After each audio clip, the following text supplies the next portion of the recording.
নমস্কার বন্ধুরা, আমি শ্রীতমা। আমার চ্যানেল সুখের দিশাতে আপনাদের আমন্ত্রণ জানিয়ে আমি আমার এই ভিডিওটি শুরু করছি। আর কয়েকদিন পরেই আসছে নীলষষ্ঠী। এই দিন আমার সমস্ত মায়েরা তাদের সন্তানদের মঙ্গল কামনায় দীর্ঘায়ু লাভের জন্য এই ব্রত রাখেন। এই ব্রত শুধু মায়েরাই কি রাখতে পারেন? না, তেমন কিছু নয়। এই ব্রত বিবাহিত অবিবাহিত নারী পুরুষ সকলেই রাখতে পারে, তাদের সন্তানদের মঙ্গল কামনায় এবং পরিবারের কল্যাণের জন্য। আজ আমি আপনাদের জানাবো 2025 সালে কবে নীলষষ্ঠী, এই দিনটিকে নীলষষ্ঠী কেন বলে, নীলের বাতিদানের সঠিক সময়, পূজা সামগ্রী এবং পুজো পদ্ধতি।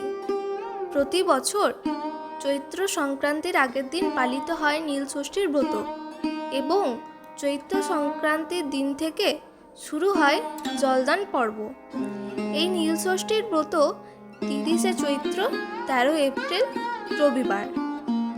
এবার আমরা জানব কেন এই দিনটিকে নীলষষ্ঠী বলা হয়। ভগবান শিবের এক নাম নীলকণ্ঠ এবং দেবী পার্বতীর এক রূপ হল দেবী ষষ্ঠী। এই দিন ভগবান শিব এবং ষষ্ঠী রূপে দেবী পার্বতীর পূজা করা হয়, তাই এই দিনটি নীলষষ্ঠী নামে পরিচিত। আবার পুরাণ মতে এই দিন শিবের সাথে দেবী নীলচণ্ডিকার বিবাহ হয়েছে, তাই এই দিনটিকে নীলষষ্ঠী বলা হয়। এইবার আমরা জানব পুজোর সামগ্রী। দুধ, দই, ঘি, মধু, চিনি, গঙ্গাজল, পৈতে, ভগবান শিবের প্রিয় ফুল এবং 5 রকম ফল। তার মধ্যে 2টি ফল অবশ্যই রাখবেন, বেলফল এবং কাঁচা আম। বেলপাতা ভগবান শিবকে অবশ্যই অর্পণ করবেন, কারণ বেলপাতা ছাড়া কখনোই শিবের পুজো সম্পূর্ণ হয় না। তাতে আপনি যতই ফুল, ফল, মিষ্টি দেন না কেন। একটি আকন্দ কিংবা একটি কলকে ফুলের মালা অপরিহার্য। দেবী পার্বতীর জন্য একটি লাল জবা এবং নীল অপরাজিতা ফুল লাগবে। এবার আমরা জানব পুজো পদ্ধতি।